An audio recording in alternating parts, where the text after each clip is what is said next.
नमो नमः। प्रवाचिका अहंदया जोशी अत्र समेषां स्वागतम्। एषा कथा श्रीमान योगी पुस्तकात् उद्धृता अस्ति। नवमभागस्य षोडशी कथा एषा। अस्तु तर्हि आरंभं कुर्मः। साताऱ्याचा किल्ला पहाटेच्या विरळ धुक्याने आच्छादला होता। किल्ल्याच्या पायथ्याशी चिमुकले सातारा गाव अंग दुमडून बसले होते। सूर्योदय झाला आणि धरित्रीचे रूप पालटले। शिवारातले धुके डोंगराच्या कडेला गोळा होऊ लागले। सकाळच्या वाऱ्यावर शाळूचे पीक टोलू लागले। बाभळीवर अंग चोरून रात्रभर बसलेले कवडे शिवारास चरावयास उतरले। गडावरचे नगारखान्यावरचे पहारेकरी उगवत्या सूर्याला वंदन करून नव्या पहारेकऱ्यांकडे भालाकाठी देऊन मोकळे झाले। चुकून राहिलेल्या दिवट्या विझवल्या गेल्या। गडावरची जाग सुरू झाली, पण तीत गडबड नव्हती, मोठा आवाज नव्हता। साऱ्यांचे लक्ष राजांच्या महालाकडे लागले होते। वाड्याच्या सदरेत पानसंबळ, अनाजी, येसाजी हजर होते। सदरेच्या पायऱ्या चढून येत असलेले हंबीरराव पाहताच येसाजी पुढे झाला। हंबीरराव सदरेवर आले। त्यांनी अनाजींना विचारले, कशी आहे तब्येत? रात्रभर झोप आली नाही। रात्री शिवराम वैद्य आले, आता आत गेलेत। आज 8 दिवस झाले, पोटात काही टिकत नाही, मस्तक शूळ कमी होत नाही, ताप गेला, पण हे नवीनच सुरू झालं। पानसंबळ म्हणाले, तुम्ही काय बी म्हणा, पण हे काय साधं आजारपण नव्हं। साताऱ्याला महाराजांनी पाऊल ठेवलं आन अंथरूण गाठलं, एक दिस बी उतार नाही। येसाजीराव, काय म्हणायचं आहे तुम्हाला? हंबीररावांनी विचारले। आपली पगडी सावरीत येसाजी म्हणाला, देवस्कीची बाब हाय, जाणत्याला विचारून उतार व्हायला पाहिजे। सगळे उपचार चाललेत। येसाजीराव, तुमच्या माहितीतील कोणी असेल तर विचारून बघा।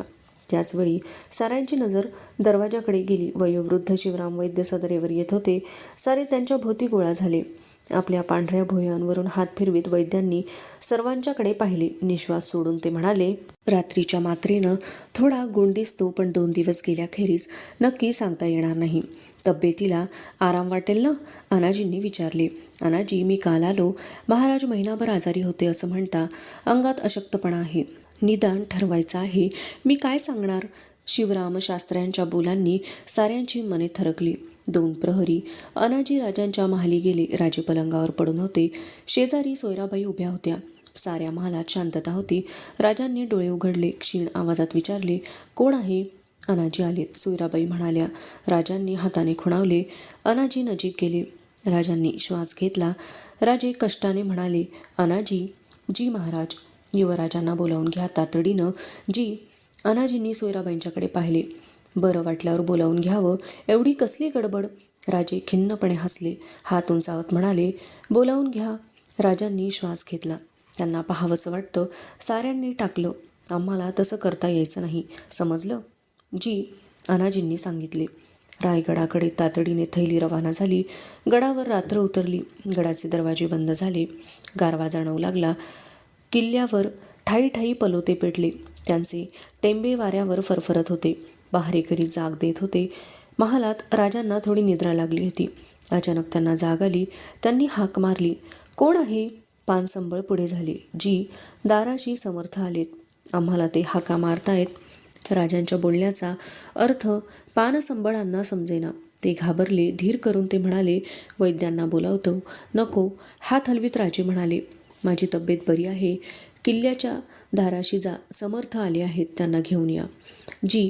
म्हणून पानसंबळ गेले। सदरेत अनाजी, येसाजी, हंबीरराव बसले होते।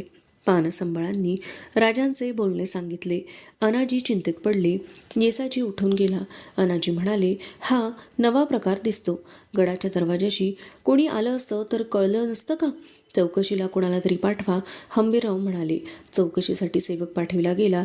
सारे चिंताचूर होऊन बसून राहिले। वेळ क्षणाक्षणांनी सरत होती। येसाजी सदरेवर आला तेव्हा त्याचा चेहरा आनंदी दिसत होता। तो म्हणाला, पंत, स्वामीजी आले। अनाजींनी आश्चर्याने मान वर केली। समर्थ शिष्य कल्याणस्वामी येसाजी पाठोपाठ येत होता। न कळत सारे उभे राहिले। सर्वांनी कल्याणस्वामींना वंदन केले। येसाजी सांगत होता, मला संशय आला म्हणून दरवाजाकडे गेलो, बघितलं तर खरंच स्वामीजी बाहेर उभे। देवडीवरील दरवाजा उघडणात स्वामीजी हाका मारीत होते। आश्चर्य आहे, त्यात आश्चर्य कसलं? कल्याण म्हणाले, राजांची तब्येत बिघडल्याचं जर समर्थांना शिवथरी कळतं तर त्यांच्या शिष्यांना आम्ही दरवाजाशी आलेलं का कळणार नाही. आता विलंब न करता आम्हाला राजांच्या जवळ घेऊन चला. अनाजींच्या मागून कल्याण स्वामी राजांच्या महालात आले. समया प्रज्वलित करण्यात आल्या. पडल्या जागेवरून राजांनी हात जोडले. आशीर्वादाचा हात उंचावीत कल्याण स्वामी म्हणाले, श्री समर्थांनी प्रसाद देऊन आम्हाला पाठवलं. सद्गुरूसारखा असता पाठी राखा, इतरांचा कोण करी लेखा. राजांचे अश्रू उशीवर ओघळत होते. कल्याण स्वामींनी राजांच्या कपाळी अंगारा लावला. केसांवरून हात फिरवला. स्वामी, आमच्यामुळं समर्थांना कष्ट पडले. शिष्यानं गुरुची सेवा करायची हा रिवाज असो जगदंबेची इच्छा. अनाजी, आता आमची चिंता करू नका. आमचं संकट टळलं. राजांच्या बोलांनी सर्वांना धीर आला. कल्याण स्वामींनी राजांना प्रसाद दिला. ते अनाजींना म्हणाले, थोडी लापशी आणा. काही घेतलं की उलट्या होतात, अनाजी म्हणाले. आता व्हायच्या नाहीत, शांतपणे कल्याण स्वामी म्हणाले. लापशी आणली गेली. कल्याण स्वामींनी स्वतःच्या हातांनी राजांना पाजली. सारे महालात बसून होते. राजांना काही अवधीने निद्रा लागली. सारे समाधानाने महालाबाहेर गेले. अधुना नवम भागस्य सप्तदशी कथा एषा. आणि खरोखरच राजांना दुसऱ्या दिवसापासून आराम पडू लागला. पोटात अन्न जाऊ लागले. गडाचे चिंतेचे वातावरण निवळू लागले. दिवस उलटत होते. एके दिवशी गडावर संभाजीराजे आले. सतत प्रवासाने ते श्रमी दिसत होते. राजांच्या महालाबाहेर क्षणभर त्यांची पावले अडखळली. महालात सोयराबाई अनाजी होते. राजे पलंगावर गिरदीला टेकून बसले होते. शाल छातीपर्यंत ओढली होती. राजांचे रूप पाहून संभाजीराजांचे मन चरकले. डोळे खोल गेले होते. नाक अधिक उठून दिसत होते. मानेवर रुळणाऱ्या केसांवर पांढरी छटा उमटली होती. संभाजीराजांनी मुजरा केला. राजे संभाजीराजांना निरखित होते. क्षीणपणे हसत राजे म्हणाले, आलात, बरं झालं. केव्हा गड सोडलात? पत्र मिळालं आणि गड सोडला. अखंड रपेट केली असेल ना? वाटलंच स्नान करा, विश्रांती घ्या. संध्याकाळी बोलू. संभाजीराजांनी परत मुजरा केला आणि ते बाहेर गेले. राजांच्या चेहऱ्यावर समाधान प्रगटले होते. ते म्हणाले, अनाजी, युवराज उतावीळ आहेत पण प्रेमळ आहेत. चुकतात पण समजावलं तर चटकन भानावरही येतात. तीर सुटल्यावर भानावर येऊन काय उपयोग? सोयराबाई म्हणाल्या. राणीसाहेब, चुका साऱ्यांच्याच हातून होतात. सावरून घ्यायचं मनात आणलं तर तसंही होतं. एखादा माणूस उतावीळ आहे आणि त्याच्या हाती तीर कमान आहे हे कळलं तर त्याच्या पुढं जाणं ही सुद्धा चूकच ठरते नाही. पण मी म्हणते ते नंतर सांगा. आता आम्हाला बसवत नाही. आम्ही झोपावं म्हणतो. पलंगामागे उभे असलेले पानसंबळ पुढे झाले. राजांच्या मानेखाली हात देऊन त्यांनी गिरद्या काढून घेतल्या. राजे पलंगावर आडवे झाले. त्यांनी डोळे मिटून घेतले. उलटणारा दिवस राजांच्या प्रकृतीला आराम घडवीत होता. राजांचा थकवा कमी होत होता. संभाजीराजे राजाराम यांच्यासह राजे मनमोकळेपणाने बोलू लागले. महालात प्रसन्न वातावरण अवतरले. 2 प्रहरी राजांना जाग आली. महालात कोणी नव्हते. एक दीर्घ जांभई देऊन ते कुशीवर होणार तोच त्यांची नजर पायथ्याशी गेली. पायांशी कोणीतरी उभे होते. उन्हाचा त्रास होऊ नये म्हणून खिडक्यांवर सोडलेल्या पडद्यांमुळे व्यक्ती अस्पष्ट दिसत होती. कोण आहे? राजांनी विचारले. नजर स्थिरावली. पडल्या जागेवरून ते उद्गारले, कोण? शंभू? संभाजीराजे काही न बोलता उभे होते. त्यांनी एकदम महाराजांचे शाली बाहेर आलेले पाय पकडले. जमिनीवर गुडघ्यांवर बसून राजांचे दोन्ही पाय हातांच्या पकडीत धरून त्यांवर मस्तक टेकवून ते बसले होते. सारे अंग हलत होते. संभाजीराजांच्या आसवांनी राजांचे पाय भिजत होते. अरे शंभू, हे काय? काय झालं? म्हणत राजे कष्टाने उठले. त्यांनी संभाजीराजांच्या काळ्या भोर केसांवरून हात फिरवला. उठ राजा, असा घाबरू नको. आमच्या आजाराची इतकी काळजी वाटते? खोळा आहेस? इतक्या सहजासहजी मरण्यासाठी आम्ही जन्माला आलो नाही. समर्थांचा प्रसाद आला. आता बरं वाटतं आहे. काळजी करू नको. उठ उठ म्हणतो ना. संभाजीराजांनी पाय सोडले नाहीत. ते म्हणाले, मी एवढा का पापी? कसलं पाप? काय बोलता? लोक हवं ते बोलतात. आम्हाला ते ऐकवत नाही. काय बोलतात सांगा. संभाजीराजांची अश्रुपूर्ण नजर राजांच्याकडे वळली. ते भरकन बोलून गेले. म्हणतात आम्ही आपल्यावर विषप्रयोग केला. राजे त्या बोलांनी सावध झाले. त्यांनी संभाजीराजांना जवळ बोलवले. संभाजीराजे जवळ येऊन बसले.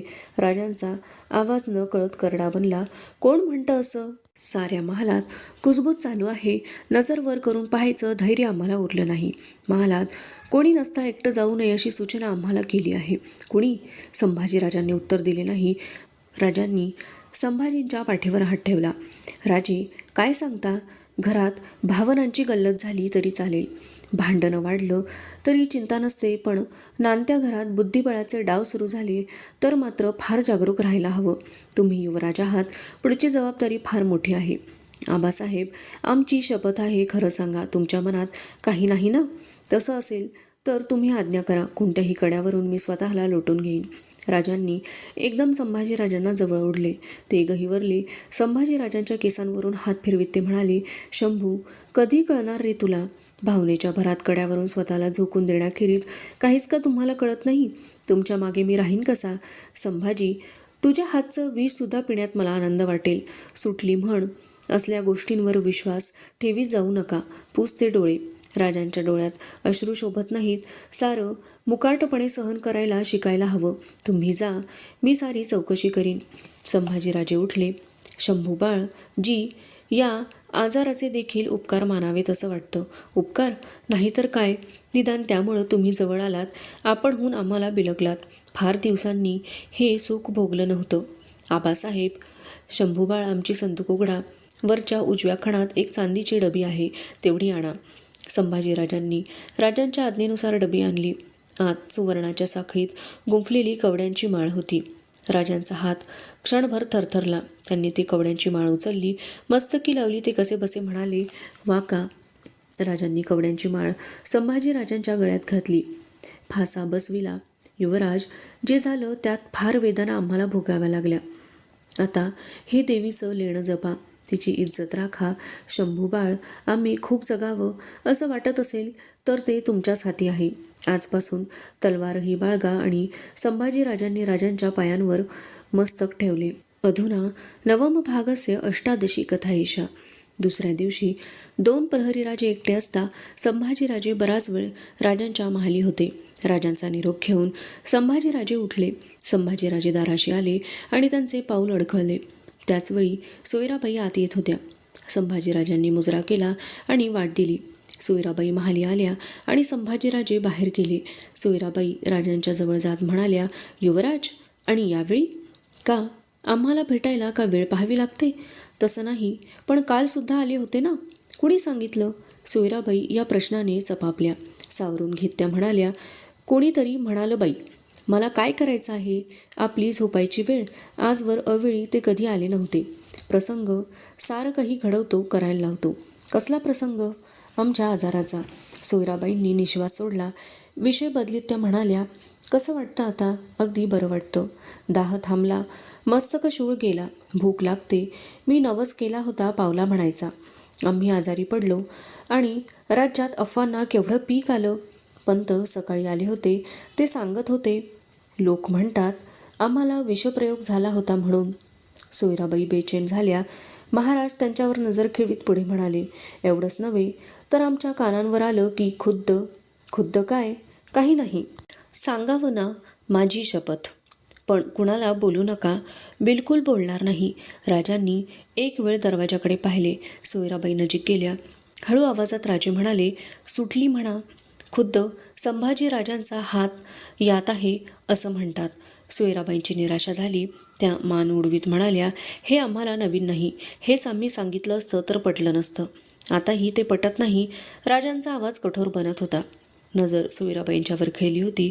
राणीसाहेब, आम्हाला विषप्रयोग झाला असेल तर नाव युवराजांचं कशाला घ्यायचं? तुम्ही पण जवळ आहात. काय बोलणं हे? ऐका, फार वटवट करू नका.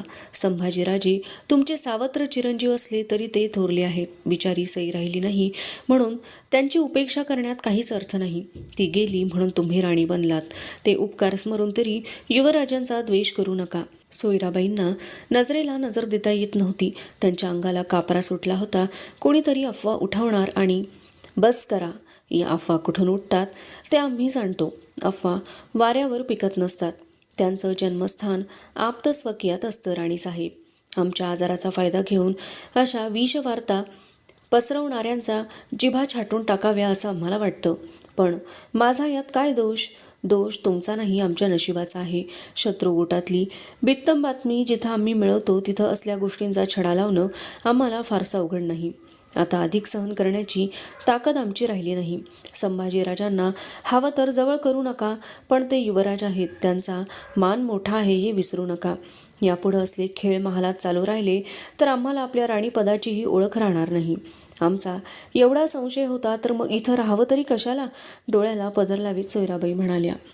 हे रडणं थांबवा, आम्ही तेच सांगणार होतो. उद्या रायगडी जाण्याची तयारी करा. इथं तुमची मुळीच गरज नाही. जा.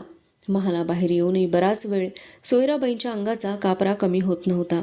अवशिष्टा कथा अग्रिमे फाके पठिष्यते. अस्तु तर्हि पुनर्मिलामः. तावन् मंगलं भूयात्, शुभं भूयात्. नमो नमः. धन्यवादः.